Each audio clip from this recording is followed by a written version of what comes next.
pag sinabing pangalan, napakahalaga. There is an identity. Ano?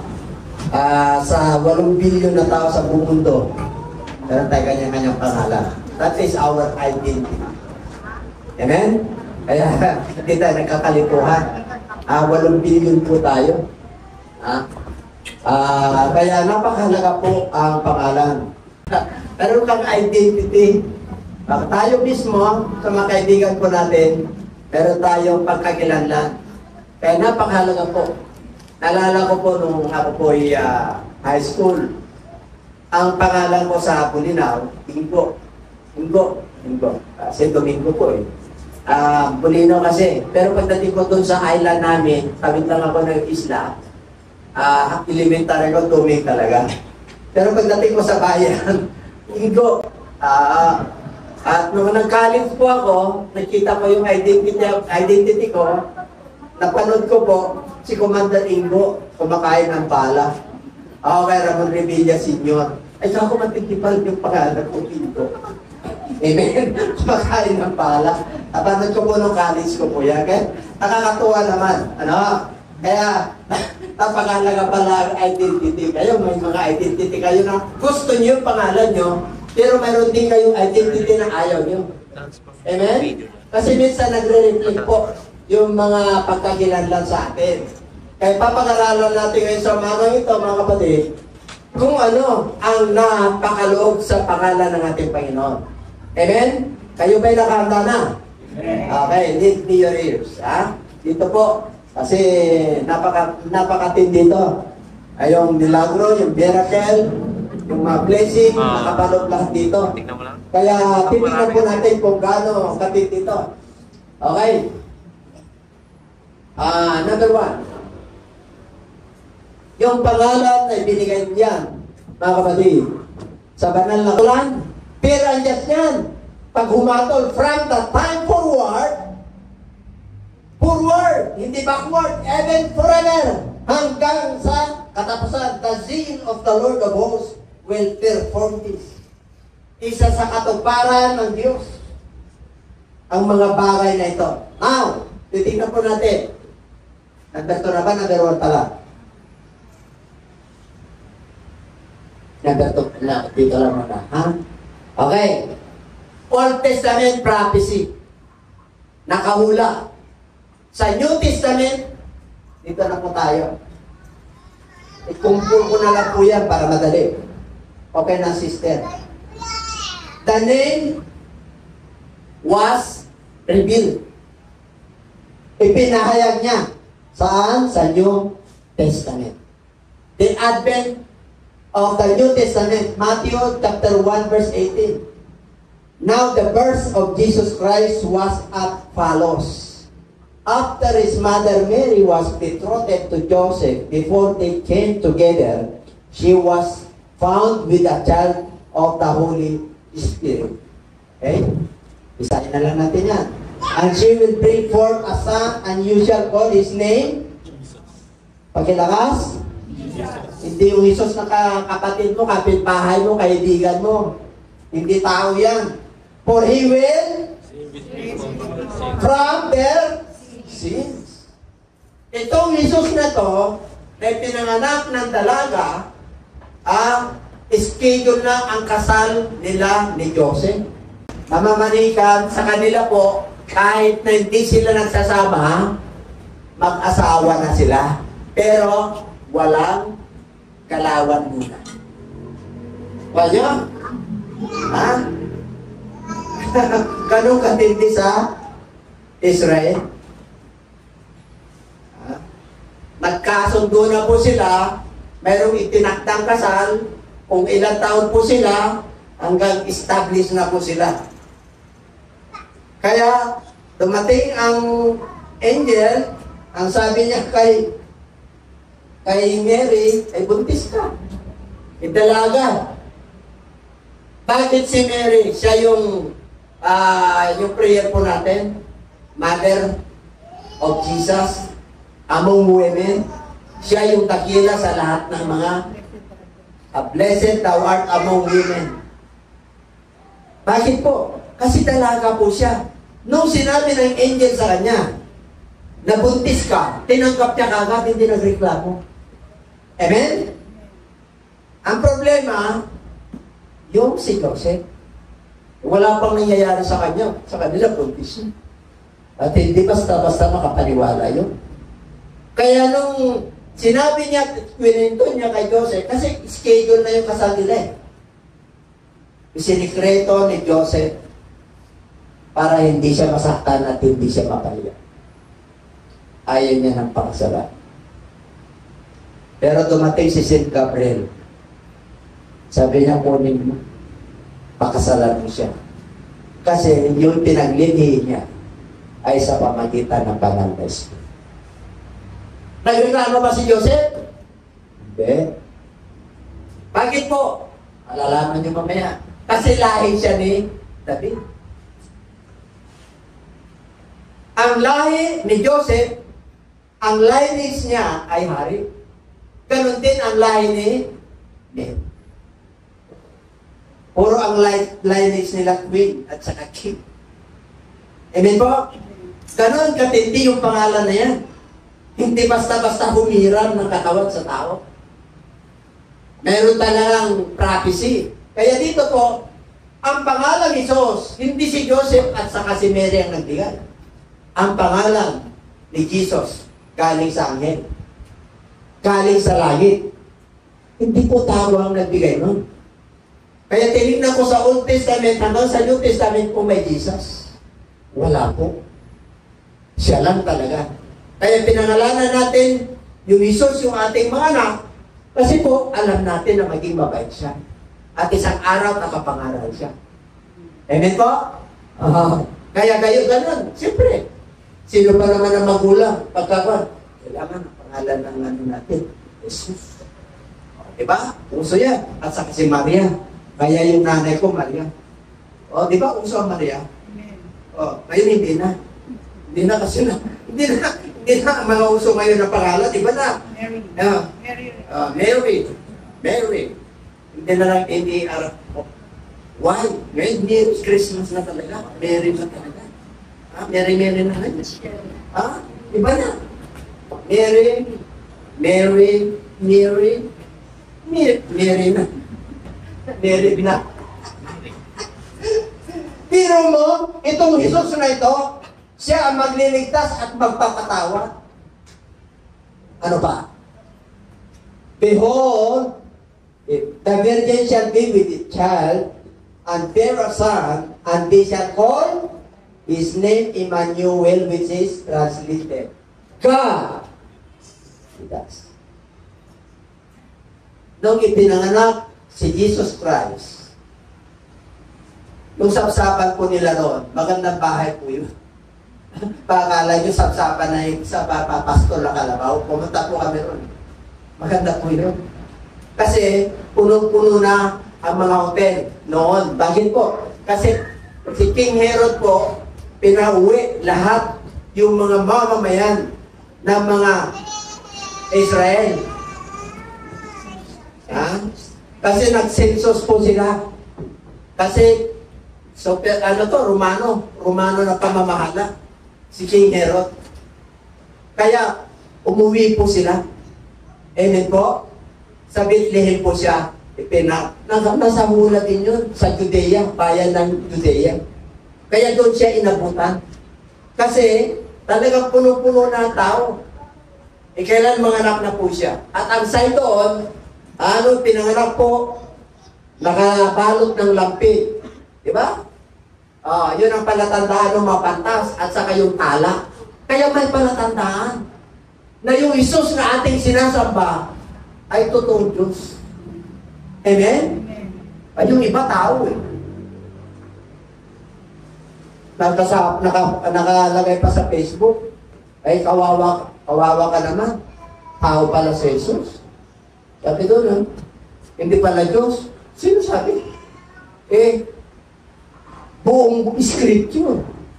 Mula Old Testament hanggang New Testament, hanggang namatay ang mga apostoles, ay iniwan niya yung Holy Spirit hanggang sa panahon natin ngayon. Pag ginamit mo ang pangalan ng Lord, magbago ka. Lalayas ang demonyo. Gagaling ka. Papagpalain ka. Tapos, lang. Mga viewers, yung aming sinasamba na Jesus ay yung Jesus na nasa Scripture. Hindi yung Jesus na kilala sa kapitbahay. Yung Jesus ngayon, na tao, yan ang tao lang. Yun yung Jesus natin. Galing sa langit. Holy Spirit po yun. Ang nanay nun, virgin. Ginalaw lang ni Joseph, si Mary, nung ipinanganak na si Jesus Christ. Kaya may kapatid si Jesus Christ, biologically. Amen? Di ba, nung pinanganak siya, nandito na yung Diyos. Kapayapaan sa buong mundo. Dati po walang kapayapaan sa buong mundo nung wala pa si Kristo na ipinanganak. Kaguluhan. Kaya batas ni Moses, ngipin sa ngipin, mata sa mata, buhay sa buhay. Ang nagro-roll at naghahari noon yung mga matatapang lahi. Kasi walang justice. Nakuha niyo? Pero nung dumating ang ating Panginoon, host of angels in heaven, multitudes, worshiping. Nandun, nakabalot ng lapid. Hinanap siya ng mga wise men coming from the east. Ang kanilang side, yung tala, yung bituin, na napakalaki. At nakarating po sila sa Jerusalem. Asad dito pinanganak yung hari ng mga Hudyo. Nagkaroon ng kaligan-ligan ng buong Jerusalem, the Bible tells us. Pati yung hari si King Herodes. Ano? Ako ang hari? May hari ba na Hudyo? Kami Romano, superpower kami. Nasakop namin ang buong mundo. Tapos may darating na Hudyo, alipin lang kayo. Aligaling po sila. Ano nangyari? Kaya yung kapanganakan ng ating Panginoon, nandun. Inalayan po siya ng mga gold, mira, at saka, ano yun eh? Frankincense, ano? Insenso. Apa mo? Frankincense. Hindi yung insenso na ginagano na. Meron. Mga mahahalaga po yan. Pero mo narigaluhan. Yung nagregalo, wise men. Pero sa tradisyon natin, si Gaspar, si Melchior, at saka si Baltasar. Di ba? Pero tayo sa Melchior, di ba? Kaya, ang nakalagay sa Bible, wise men. Hindi lang tatlo yun, marami yun. Hindi po naglalakbay ng tatlo lang. Malayo po yun, nakakaminyo po sila. Marami po yun. Dahil hinahanap nila yung nakahula 1,000 years ago na ipapanganak ng hari ng Hudyo sa bansang Bethlehem. Sa tribo ng Judah. Okay? Kaya doon talaga. Noong pinanganak siya, God is with us. Dumating ang kapayapaan sa buong mundo. Nagiging mabait sila Alexander the Great. Di ba? Nagiging mabait na yung mga... Bakit po? Nagkaroon ng kapayapaan. Naliwanagan po sila sa biyaya ng Diyos. Kaya bago pa lang lumaki ang ating Panginoon, nung si King Herod, naisip niya na nilinlang siya ng mga matatalinong tao. Kasi sinabi ng anghel sa kanila, huwag na kayong babalik kay Herod, patay kayo roon. Nag-iba sila ng landas. Po, kaya yung 2 years below na lahat ng lalaki sa bansang Jerusalem, pinatay lahat. Grabe. What the Bible tells us in the book of Jeremiah prophesied that Rachel mourned. Si Rachel, kilala niyo si Rachel? Asawa ni Jacob po yan. Nahula na po yan na maraming papatayin. At sila ay nagmumur. Nagmumur, wangis. Nagtatangis. Simple po, pero kukunin yung anak mo. Ilan taon na yung anak mo? 1 month and Basta 2 years below. Pag 3 years, hindi. Kailan pinanganak? Basta 2 years, lalaki, hindi babae. Kasi, hinahanap na nila yung sangkol na magiging hari ng Israel. Ang daming sakripisyo, di po ba? Kaya nung mga pantas umalis, kaya nagalit si King Herod, kaya pinagpamatay. Anong ginawa ng Lord kay Joseph? Gising. Gising. Nasa Egypt. Punta kayo sa Egypt. May sanctuaryo kayo ron. Kasi hindi na jurisdiction ni King Herod doon. Doon muna kayo at sasabihin ko kung kailan kayo babalik. Ganon ang kapanganakan ng ating Panginoon. Tapos hindi nila ginagalang yan. Ano pa? Kanina, Old Testament, nakapractice. New Testament, fulfilled. Naganap, nagpakilala. John the Baptist ministry. Sino si John the Baptist? In those days, John the Baptist came preaching in the wilderness of Judea and saying, repent, for the kingdom of heaven is at hand. For this is his who was spoken by the prophet Isaiah, saying, the voice of one crying in the wilderness, prepare the way of the Lord, make his path straight. Ano? Kinig po kayo. Yours, tingin sa akin. Hindi ko ako.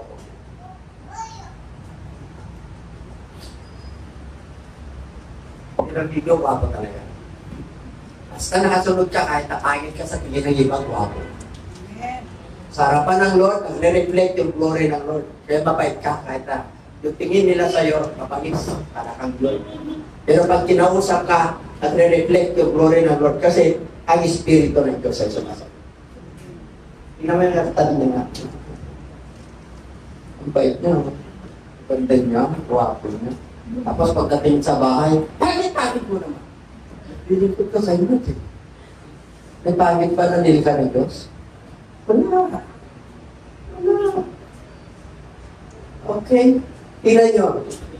Ang hari, may advance party yan. Tatandaan nyo, pag hari, presidente, bago siya sasalita sa mga convention or meetings, may mga gwardiya po yan. May mga advance party yan para titignan nila kung may bomba. Siyempre maraming kaaway ang gobyerno, ang kahari. Yung kanyang pamamahala, baka hindi nagustuhan. Kaya laging may oposisyon. Tatandaan nyo yan. Sa pamilya may oposisyon, di ba? Sa church meron din, sa gobyerno, lalo na. Oo. Gusto nyo walang mag-upos sa'yo? Gusto nyo? Mapera ka, bigyan mo lang sila. Magkikisama sa'yo. Pero kung nakatalikod ka, position pa rin. Kasi, hindi mawawala yan. Hindi mawawala yan. Ang makakaintindi yan, hindi pera, kundi yung mga anak ng Diyos na mananampalataya. Kaya nilang abutin at intindihin siya. Dahil yung pag-ibig ni Jesus ay pumasok sa kanilang buhay. And everybody say, yes. Prepare the way of the Lord. Bakit? Siya yung boses eh. Tanong, kaano-ano ni Jesus Christ si John the Baptist? Magpinsan po yan. Magpinsan po yan. Ang nanay ni John the Baptist ay si Elizabeth. Ang tatay niya si Zacarias. Siya yung high priest. Sino nagbigay ng pangalan John? Anghel din. Kaya na ano yung ano niya, ano yung hindi pingi. Napipi si Kwan eh. Si Zacarias eh. Kasi hindi siya naniwala. Hanggang dumating yung panahon na dumalaw po si Mary kay Elizabeth. Pinsan po niya po yun. Angkan ng mga hari at mayayaman niya. And everybody say amen. Amen. Ang sabihin mo siyang katabi, pagka nakailod ka na, angkal ka na. Mayayaman at makarami ka na sa harapan ng Diyos. Hindi siya mahirap.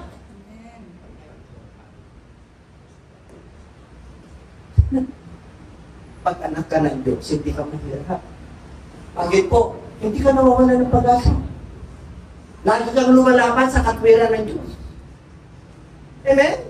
Lumalaban ka talaga sa katwiran ng Diyos kung ano ang Diyos. Kahit na may mga pinagdadaanan po tayo, iba-iba nga lang. Pero, dahil si Lord pumasok sa ating buhay, nagkaroon tayo ng pag-asa, nagkaroon tayo ng pananampalataya. Yung pag-ibig ay sumasagat. Naibig mo na yung kapatid mo na black sheep. Naibig mo na yung magulang mo na lagi kang pinapalo mula nung bata ka at hanggang ngayon dala-dala mo. Amen? Na pinapahirapan ka dahil hindi mo siya manawaan noon dahil mahirap kayo. Diba? Naunawaan mo na. Kaya dito mga kapatid, nag-preach eh. Si John the Baptist eh. Nauna na siya eh. Now, ahead po si Jesus Christ ng 6 months. Kaya nung nag-30 years na po siya, 30 years old, pumasok na siya sa ministry. Nauna na to. Nangaral sa River of Jordan. Ang dami. Oh! Isa ay nakadamit ng damit ng hayop at saka yung kanyang balabal, mga kapatid. At saka yung kanyang kinakain, honey. Doon lang siya sa wilderness. One crying. Ibig sabihin, he shout. Prepare the ways of the Lord. The kingdom of God is at hand. Ako'y magbabautismo sa inyo ng pagsisisi. Nakunbing ang mga tao eh. Mga sundalo, mahirap, iskriba, parisiyo, leaders, religious leaders. Nagpabautismo sila lahat. Sino ka? Ikaw ba yung aming hinihintay? Hindi. Yung darating, ako magbabautismo ng tubig sa iyo. Yung darating sa likod ko before me, siya ang magbabautismo sa inyo ng banal na espiritu na may apoy. Amen? Meron siya. Meron tayong prophecy. Tingnan na po natin. The next day, John saw Jesus coming toward him and said, "Behold the Lamb of God who takes away the sin of the world." Nangangaral si John the Baptist. Yan. Tumating na si Jesus Christ. Siya yung tinutukoy ko sa inyo. Behold, tingnan nyo. Siya yung kordero ng Diyos na nag-alis ng kasalanan ng sanlibutan. Alam niyo ba yung awit na yan? Ano?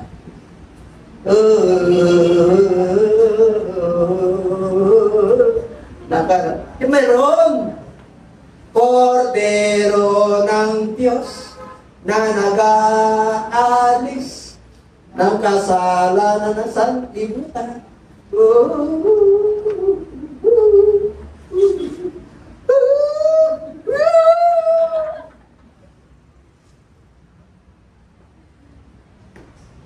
Di ba natin pwedeng awitin yun? Anong naalala nyo pag inawit kayo? Mga santo? Pag inawit nyo yung Word of God, ang isipin nyo kasi mananampalataya ka. Kaya sabi niya, yun! Kaya yung mga alagad ni John the Baptist, yung followers niya, doon na kayo susunod. Bakit? Siya na ang mangangaral ng karya ng Diyos. Amen? Kaya nung pagdating niya, bautismuhan mo ako. Sabi niya kay John the Baptist eh. Hindi. Hindi ako karapat-dapat na magbuhat o magtali ng iyong sandalyas. Ganun pa man ang sabi ni Jesus Christ. This is the righteousness of God, suffering to be known. Magtiis ka, sapagkat ito ang katwiran ng Diyos. Kaya, nagpabautismo. Wala siyang kasalanan. Nung pinautismo po siya, bumukas ang pintuan ng kalangitan at bumaba sa kanya ng isang anyong kalapati. Holy Spirit po yun. at nagsalita ng Diyos. Ito ang sinisinta kong anak. Makinig kayo sa kanya. Amen? Bakit po? May palatandaan si John the Baptist na siya na yung Misaya. Kailangan magbukas ang kalangitan at dadapos sa kanya ang anyong kalapate at magsasalita. Ito yung sinusinta kong anak. To confirm na siya yung Misaya, na siya yung tagapagligtas, na siya yung Panginoon Diyos sa Old Testament, na siya yung Counselor, na siya yung Prince of Peace and Everlasting Father and the Mighty God.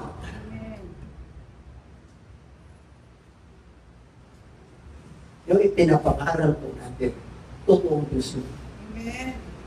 Galing sa langit yun. Kaya sabihin mo siya sa talimang anak. Hindi, ang iba, perception kagad, Trinity. Basta po Trinity sa Bible. Yung Ama na nagsalita, boses, walang nakakita, narinig lang po yun. Yung kalapati, hindi literal na kalapati. Anyong kalapati, Holy Spirit po yun. At yung binautismuhan dito sa baba, Panginoong Diyos yun na galing sa langit. Everybody say amen. Okay? Jesus Christ ministry. Number 4. Dumating na yung ministry. Nung nabaptize po siya sa book of Matthew chapter 4, dinala siya ng Holy Spirit sa wilderness. Nag-fast siya ng 40 days and 40 nights. Tinukso siya ng demonyo. Siyempre gutom na gutom. Kung ikaw ay anak ng Diyos, gawin mo itong bato na tinapay. Tanong, kaya niya ba gawin? Kaya. Pero hindi niya pinatulan. Once na pinatulan niya yon, ay lahat, wala na tayong Lord, puro pandesal na lang. Pagkising mo pandesal. Pagkising mo tasty. Pagkising mo manok, karne. Wala lang karne, rabbit na lang. Diba kaya? At naubusan na, daga na lang. Tapos mamaya, prak na lang. Diba? Sutik, puro sutik. Wala makain. Sa susunod, pitos. Sa Bible yan, nagkirap yung anak ng Diyos. Dahil po sa kanilang pagsuway, yung anak ko, lulutuin ko ngayon. Bukas ikaw naman. Sana huwag mangyari sa akin. Hindi na mangyayari. Hindi na literal na gano'n. Tayo spiritual.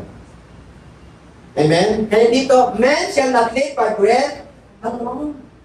Kaya dito nagkaroon na tayo ng pag-asa lahat nung pinanganak, nung nag-ministry si Jesus Christ. Dumating ulit yung matinding pag-asa na inasahan ng lahat ng nilalang ng Diyos sa buong mundo. Ganun tayo kamahalan nun. Amen? Kaya dito po, mayroong mission ng Satanas eh. Ano mission niya? Manukso. Ano pa? 3. Di ba may manunukso kayo? Di ba may tumutukso sa atin lahat? Alam nga naman yung sipit ka sa tukso. Baka napapraning ka na. Habang buhay ka, may tukso. Tukso sa pera, tukso sa pandaraya, tukso sa positsits, o kaya sarili mo tukso. Hindi mo alam kung ano katangian mo. Tama? Hindi mo alam kung ano kasarian mo. Pinala ka, may, pero bakit ang iyong mga gustong kulay pababae? Diba? Hindi mo alam. Tapos babae ka naman, bakit ang gusto, pati yung pano mo? Hindi mo rin alam. Tukso yun. Pero paglabanan mo. Bakit po? Dalawa-lawan na lang ng Diyos. Babae ha? Lalaki. Gawa talaga ng tama yan. Kaya yan yung ano mo. Pag napaglabanan mo naman yan, ay grabe. Pag babae ka, queen. Pag lalaki ka, prince. Amen? Siyempre, anak tayo ng king eh. Ano naman ng king ka rin? Prince ka lang. Siyempre, kasi tayo ama. King yun. Hari ng mga Kaya prinsipe lang tayo. Amen? Sarap maging prinsipe kaya. Pero nakakaparoon ka ng code.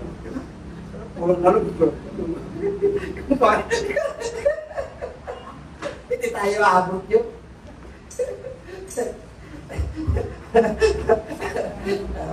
Pagkatapos kung yung iba pinagpabawal ng code, treasure yan.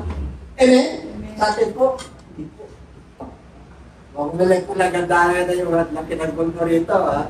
Nasa pikat na, mabubuha ka na, ha? Pinaaya. Sa hirap sa buhay. Tayo pa na nagwala yan. Okay? Di ba nasusulat? Di lang nabubuhay? Tinapay. But by every word that proceeds from the mouth of God. Pag binasa mo yan, dinidetect mo yan, tapos nag-reflect sa'yo, mag-uusap ang Diyos eh. Kakausapin ka ng Diyos sa paraan niya. Kung ano problema niya, problema mo, ititid niya. Kaya niyang bigyan ng solusyon. Kahit na gano'ng kabigat niya. Pera man yan, relasyon yan, confusion, di mo alam kung ano gagawin mo. Meron tayong Diyos na prinsipe o pangulo ng kapayapaan. Binigay niya yung sarili niyang kapayapaan. Ano pa? Malapit na tayo matapos yun, no? No? Malapit na? Hindi pa? Yeah. Alam po. Old Testament, prophecy, fulfillment, New Testament, the ministry of John the Baptist, and the ministry of Jesus Christ.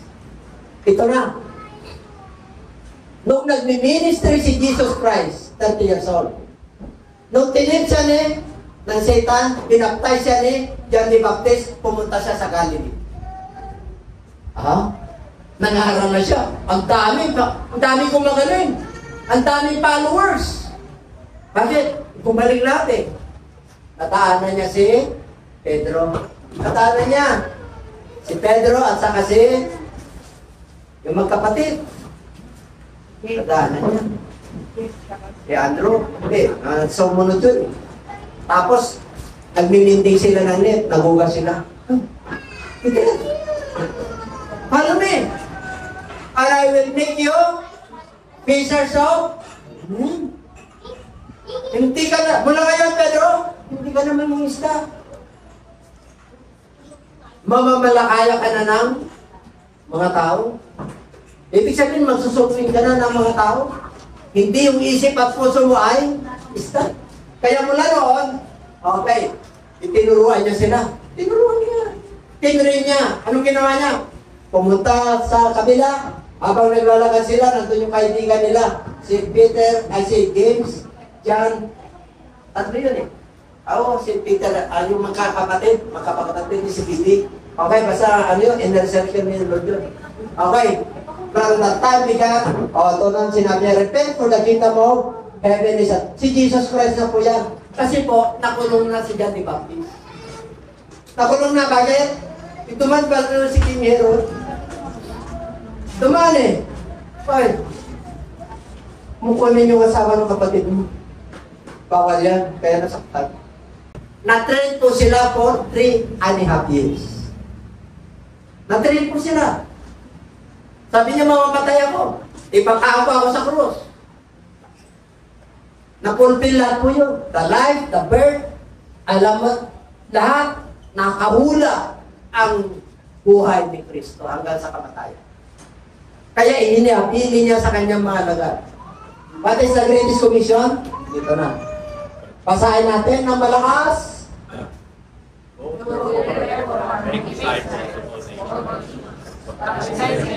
the name of the Father, and of the Son, and of the Holy Spirit. Teaching them to observe all things that I have commanded you. And lo, I am with you always, even to the end of the age. Amen! Gusto nyo ba to? Hindi ka iwanan ng Diyos magpakailanman. Gusto nyo? Anong gagawin? Anong requirements? You must fulfill the Great Commission. You must go God chose in you, John chapter 15, verse 16, to bear fruit. And that fruit shall remain until the end of your life. Para yung blessing mo, and whatsoever ye shall ask in my Father's name, I will give it to you. Gusto mo pala ng blessing, dito mabaho ka sa umasan kasi anak kita. Mahirap ako, kailangan ko, busy ako, pastor, busy, di ba? Pag nag-invite kayo, puro busy. Lahat ng tao ay busy. Kahit walang ginagawa, kahit nakatutulog, busy. Busy ka. Bakit busy? Busy yung kanyang pag-isip kung saan siya kukuha. O kaya busy naman sa kanyang gadgets. O kaya busy kasi hindi siya nakakatulog. O kaya busy-busyhan lang. Wala kang gusto. Pinasagot ka. Kilala ka ng Diyos. Lahat po tayo rito maging viewers. Mula sa hibla ng yubo hanggang sa uko na yung talampakan, bilang ng Diyos ito. Wala kang may kakaila sa Diyos. Can everybody say amen? Kaya pag ikaw ay mananampalataya, kilala mo ito. Anong gagawin natin? Mag-share ka kung ano yung patutungo sa buhay, kung ano yung salita ng Diyos na iniwan sa iyong puso, isip. Yun! Sabihin mo, paano kami maliligtas? Kailangan ma-born again ka. Kailangan mabautismuhan ka sa tubig. Ang example si Jesus Christ, nagpabaptize, walang kasalanan. Lahat tayo nagkasala. Kailangan mabautismuhan ka. Ano na pangalan? Mahalagang pangalan. Baptizing them in the name of His Father name. Is His Father name? No. Father is a title. There are two kinds of father. I am the father. That is my proper name. The fathers, marami yun. Mga ama yun. Pero pag father ka na may pangalan ka, ako. Kaya hindi tayo nagkakalituhan. Amen? Pero ito, who is the name of the Father? Who is the everlasting Father? Who is the name of the Son? And who is the name of the Holy Spirit? That's why, viewers, you must be baptized in Jesus' name. Anong dahilan? Bakit ayaw? Gawa ng kaaway po yan. Ang pangalan na ibabaptize sa tao na maliligtas ka ay ang pangalan ni Jesus Christ. Once na nabaptize ka doon, nakapalaban dito sa noo mo ang pangalan ni Jesus Christ. Hindi 666. Spiritual po yan. Nakalagay sa Bible yan.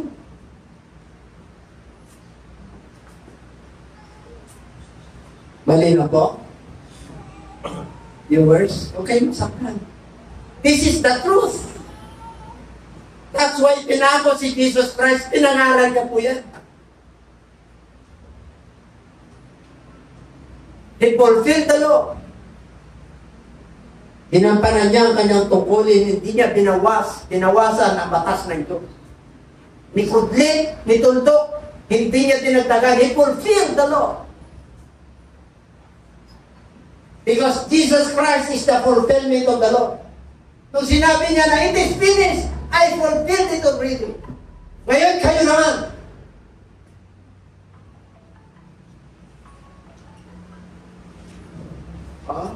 Gusto niyo blessing? Ito raw ang tatalin natin. Bautismo, pagsisi, yan yung susi ng kaligtasan. Ituro sa kanila, sumunod sila sa lahat ng ipinabuutos ko sa inyo. At ito pangako sa inyo. Lagi akong nasa inyo, kahit na mamamatay na kayo sa mundo ito. Natutulog lang kayo. Hindi kayo mamamatay kahit sinangali kayo na ako yung tinapay na galing sa langit. Nung ako'y namatay, ako'y babalikan ko kayo.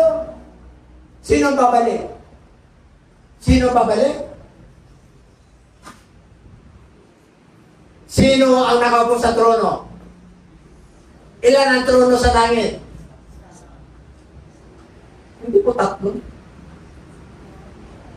The Alpha and Omega is the Lord. He is the living bread. Siya yung buhay na tinapay. Sino mang sumampa sa Kanya, nanalig sa Kanya, hindi siya mamamatay. Kaya nung sinabi niya, kainin nyo yung aking laman at inumin nyo yung aking dugo, nagsipat-atrasan lahat yung mga pinakain niya. Dami mga alagad mo. Bakit po? Nasa isip nila, kakainin nila si Kristo. Inumin nila yung dugo niya. Hindi nila alam na spiritual po yun. Paglilingkod at pagsunod po yun, may sakripisyo na kakain pa. Pag ikaw ay mananampalataya, there is a self-denial. And there are sacrifices na gagawin po natin. Kaya dito, kawagatid, when the day of Pentecost was fully come, they were all in one accord, in one place. Alam niyo po, pag sinabing Book of Acts, tapos na po yung ministry ni Jesus Christ. Pag sinabing Matthew, John, Mark, Luke, and John, life, birth of Jesus Christ, the ministry of Jesus Christ, the death of Jesus Christ, nandiyan lahat. Pag sinabing Book of Acts, the resurrection of Jesus Christ. Wala na siya dyan, Holy Spirit na po ang kubang. Kaya nga Acts kawa ng mga apostoles. Kasi yung Holy Spirit, post po sila. Kaya nung panahon ng Pentecoste, sila nagkaisa. Nandun sila sa upper room. Tuwad mo. Ganyan lang muna. Tuloy natin. May passage na. And when the day of Pentecost was fully come, they were all in one accord in one place. And suddenly there came a sound from heaven, as of a rushing mighty wind. And it filled all of them. Each of them. There is a cloven tongues. Pumasok sa kanila. Literal, nakita ng mga tao. Pumasok sa kanila. Nag-speak in tongues po sila. Bakit yung Pentecost? Kasi, yun po, yung sacrifice. Ano po yun? Libre po yun. Ibig pong sabihin, pag may utang ka, alipin ka ng 7 years, malaya ka na. Amen? Kaya sa bansa mo Diyo, pag may utang ka, lalo na pag 50 years, sentenya, wala ka ng utang. Sino may gusto na? Panoorin nyo mamayang gabi, Tatatoes for Christ. May utang ka kay Kristo. Binayaran ni Kristo ang lahat ng utang natin. Kaya ngayon, tayo naman ang magbabayad sa Kanya.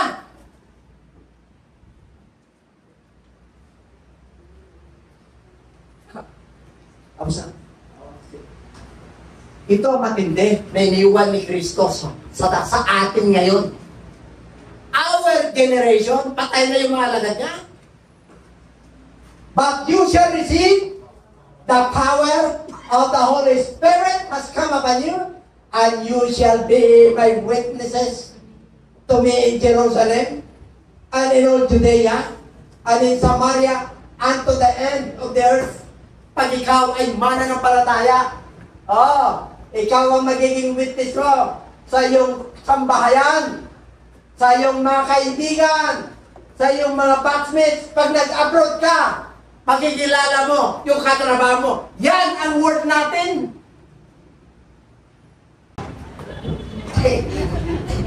Okay, maliwanag to? Sabi mo sa katabi, gagampanan natin. Narinig tayo dyan, ha? Narinig!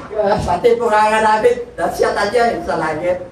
Pati oras Diba? At sarap kayo maglingkod sa Diyos. Totoo po. Sakitin ka, hindi ka nasakitin. Wala kang pera, hindi ka na mawala ng pera.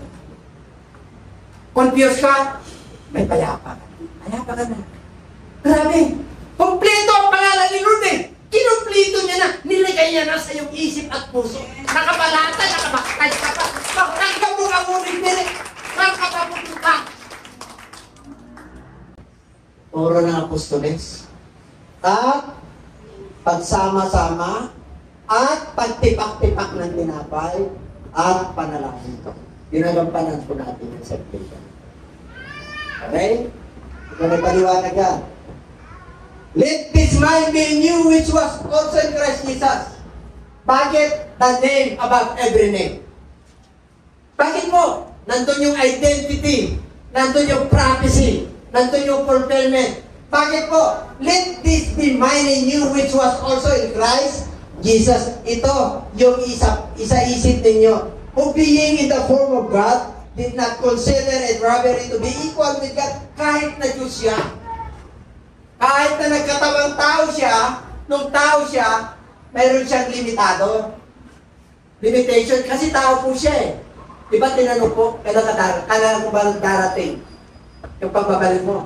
Ay, hindi sa akin. Yung amang nasa langit. Ang nakakalam niya. Bakit po? Tao siya. Yung divinity niya, yun ang nakakalam. Alam niyo kung bakit nagsasalita lagi si Lord yung Father? I-recognize that there is a witness. The witness is the prophecy, the prophets, the written word. At yung witness niya, yung Holy Spirit, yung Ama na nasa kanya. Kaya lagi niyang sinasabi, ang Ama higit sa akin, pero hindi ibig sabihin na dalawa. Kung hinanap ng mga lagan yung Ama, itong nagsasalita, itong nakita niyo, yun ang Ama. Pag itinanap niyo yung Ama sa akin, hindi ba kayo naniniwala? Yung Ama ay sumasakin, at sa akin, sumasaka. Kung baga sa siya rin yun. Hindi mo makita yung Ama, siya lang ang nakakita. At siya lang ang nakakalam. 46 na book of John. Ako, yung daan. Ako, yung buhay. Ako, yung katotohanan. Wala nang makapunta sa Ama, maliban si Jesus Christ. Ang nakakilala lang sa Ama, siya. Kasi siya na yung Ama. Isa lang, yung trono nung nag-resurrect, bumalik siya. Siya. Diyos siya eh. Kaya niyong gawin na gusto niyong gawin. Ang tao pa kay Labiro. Tao pa siya Labiro. Sumunod ka lang. Mas magaling ka pa sa Diyos kaya maraming nauntog. Diba? Maraming extreme nauntog. Maraming baba ng baba. False humility nauntog din. Punta lang tayo sa moderate. Moderate lang. Okay, tama lang. But made himself of no reputation, taking the form of God. Pero mo naging alipin siya, kinuha niya yun, ginampanan niya yun, and coming in the likeness of men. Diyos yun, Panginoon yun. Ano ba? And being found in appearance as a man, grabe, he humbled himself and became obedient to the point of death, even the death of the cross. Therefore, kaya nga, bakit dahil mababibirin ng God also has highly exalted him. Tinaasya ng Diyos, pag-ibasa na malakas.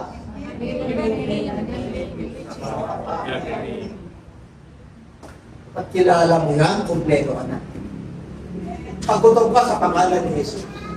Ay, saan ang kutom? Sa pangalan ni Jesus, demonyo ng confusion. Magkano ka na kayo? Wala kang trabaho? Sa pangalan ni Jesus.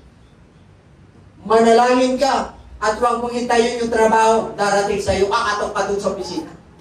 Mag-a-apply ka! Di ba kayo? Sakit?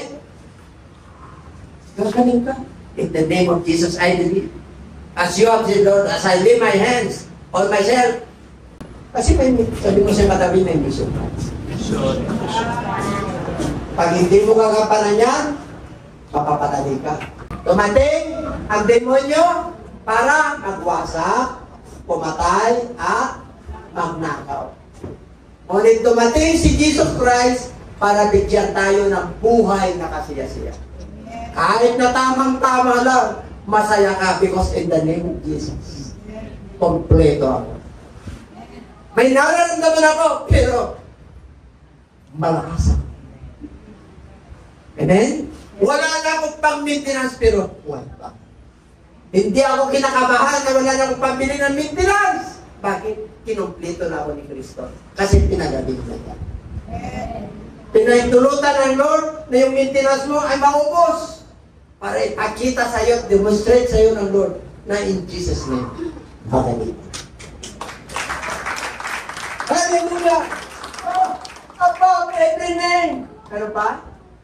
That at the name of Jesus, every knee should bow, of those in heaven, on earth, and of those under the earth. Grabe ang pangalan na yan. Lumuluhod ang lahat ng espiritu ng demonyo. Saan daw? Sa kalangitan, si Lucifer nandoon. Ibinagsak dito sa lupa. Nandito si Lucifer. At demonyo, dami. Kampon, legion siya. At nasa ilalim ng lupa. Luluhod. Pag ginamit mo yung pangalan ng Lord, na talagang you are a righteous, ako mga kapatid, talaga naman. Oh, tagapagmana ka talaga. Sabi mo sa katabi, mahal kita ka. Ulitin mo na sabi. Ulitin mo. Nasa muso lang eh. Alam niyo, pag nagsasalita ka, hanggang dito, tamang-tama mo. Ibig sabihin na ito yung Holy Spirit, ipinagkatama sa atin ng Lord, na totoo siya, na makapangyarihan siya, nakasama-sama natin siya sa buhay natin sa pang-araw-araw. Kaya sabihin nyo, antindi mo. Lagi kang panalo. O kahit na nabudol ako, ano yun? Okay. And that every time, grabe. And that every tongue should confess that Jesus Christ is Lord to the glory of God the Father. Ang buong kalwalatian at karangalan at kapangyarihan ay mapupunta lang sa Kanya. Kaya pag ikaw ay pinagpala, huwag mong sasabihin na nakaangat ka sa iba. Huwag mong sabihin na ikaw na yun. Wow! Amen? Mananatili tayong mababa para itataas tayo ng ating Panginoon. Tignan nyo yung tinaas ko. Maganda. May good news pa, isa pa. Kasi level up yun eh. Oh! Is there anything too hard from the Lord? May mabigat ba at mahirap sa Diyos? Nothing is impossible. All things are possible to God.